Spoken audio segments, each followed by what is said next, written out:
Hello, my fellow movie geeks. Carey Craves Cinema here. I am ranking the opening scenes of the Scream franchise.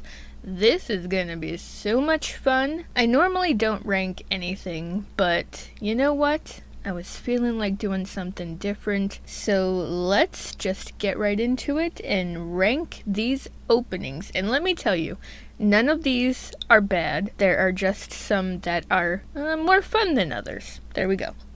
Let's do this.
This opening scene, in my opinion, felt like an afterthought. Liev Schreiber didn't have faith in the potential of this franchise, so he wanted a way out. So, Kevin Williamson gave him an out, alright, to die in the opening alongside his girlfriend Christine. I will say I do like the concept of the opening. Ghostface disguising themselves as an uber Cotton fan, stroking Cotton's ego only to torment him, leading to his very death, using his own girlfriend against him.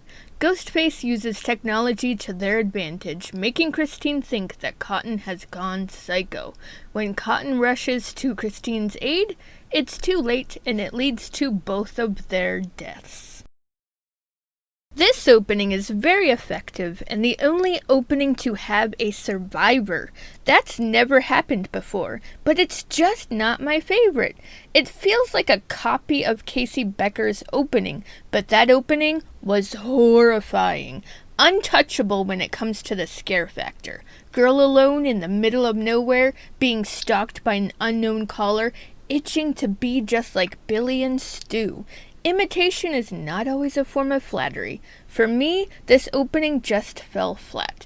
I love Jenna Ortega. She's an incredible actress. Hell, she's one of my favorite actresses. But this opening just wasn't written well. So I don't think Scream fans favor this opening because of how Twilight Zone-y it is. It was different and it was not done before, so I have to call this unique. Sherry and Trudy being stalked by Channing Tatum, transitioning into Chloe and Rachel watching one of the Stab movies, only for Chloe to literally snap, transitioning into Marnie and Jenny watching a Stab movie. I think it was brilliant and fun. They prank each other until the actual Ghostface, lurking in the shadows, waits to pounce.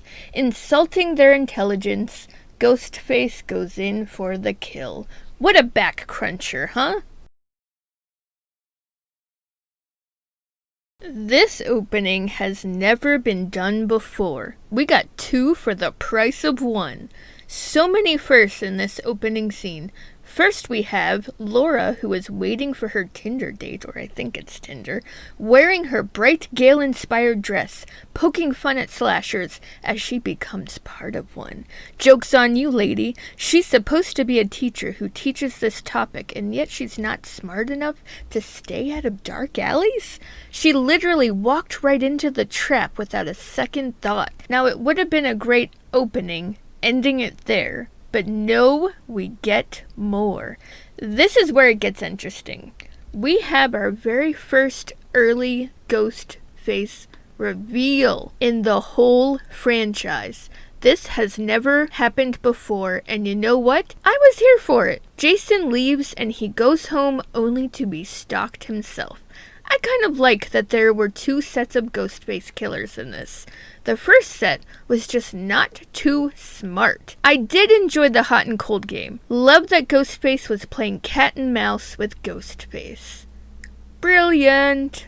Maureen had some sass. She was very vocal about not wanting to go see Stab, but she reluctantly appeases her boyfriend Phil. Already on edge, you feel how scared she is as she navigates through the chaos in the theater. Ghost faces everywhere, popcorn flying, excited horror fans on ultimate high.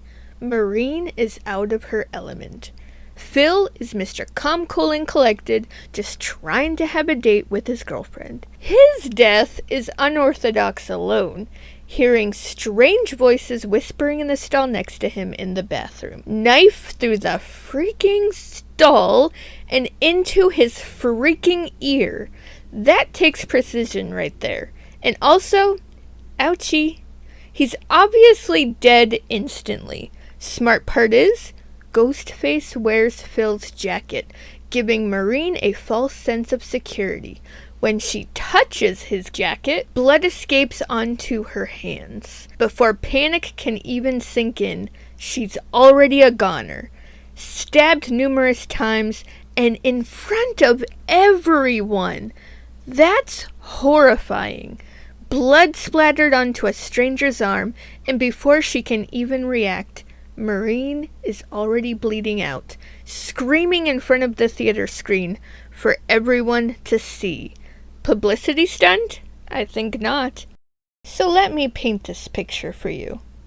Alone, isolated, middle of nowhere. No one can hear you scream. This is what it was like for Casey. Making popcorn, about to watch a horror movie, unaware that she was about to be in one herself. This opening sticks with you because of the atmosphere that is set brilliantly even from the very start. The fog, the silence, the sound of the swinging tree swing, all foreshadowing, by the way. It left you on edge, and it builds as Casey becomes more and more afraid. With every ring, you couldn't help but wince as tears filled her eyes, feeling more and more helpless. Her boyfriend killed right in front of her. The fear washes over her. Fight or flight. She tries to fight, but Ghostface overcomes her. Trying to reach out to her parents, only a couple feet away, as she is dying, she succumbs to death horrifically, only for her parents to discover her hanging body in the tree. Absolutely terrifying. And that is why this opening will always be one of the best openings in horror history, in my opinion. I mean, you can't deny that. So here's my ranking. There you have it, folks. Any thoughts, questions, comments? Leave them in my comment section. Would love to hear all of your rankings. This is Carey Craves Cinema. Stay geeky for movies, my friend.